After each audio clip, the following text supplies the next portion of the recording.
Upgrading the memory, also called RAM, in your desktop computer is the easiest way to speed up performance if your desktop is slow. Here's how. Before you begin, there are a couple things to keep in mind. Make sure the memory you have is compatible with your system. Kingston.com has a handy online tool to help you easily find which memory is compatible with your computer. Next, your work surface should be clean, and you should ground yourself first by touching any unpainted metal surface to prevent damage to any components from static discharge. Also, it can be easy to accidentally bump or disconnect a loose cable, so when working inside the computer, be extra careful. In many cases, you won't need any tools because several computer manufacturers have switched to easy-to-remove thumb screws. Otherwise, a simple Phillips head screwdriver is all you'll need. Shut down your computer and remove all cables from the back.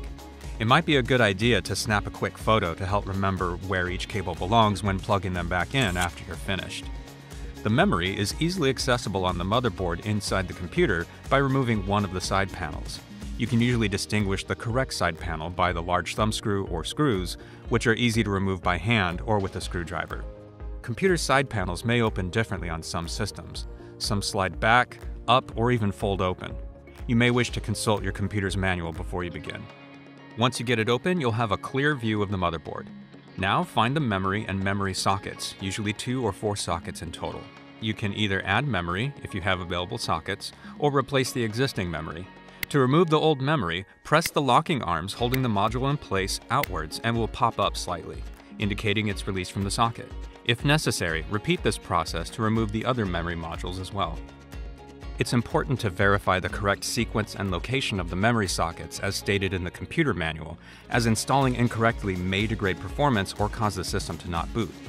When installing the new memory, it's also important to confirm that the alignment notch on the memory lines up with the notch on the socket. If it doesn't line up correctly, flip it around and press firmly down on the top side edges, but don't force it in. A gentle rocking side-to-side motion is recommended for a firm connection. You will hear the locking arms snap into place, letting you know that the memory is secure. Memory is installed in sets of 2 or more, so repeat this process for the second memory module and, when finished, replace the side panel and screw it into place, plug the cables back in, and turn on the system.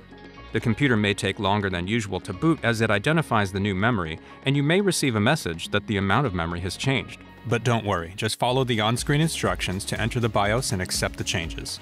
And that's it.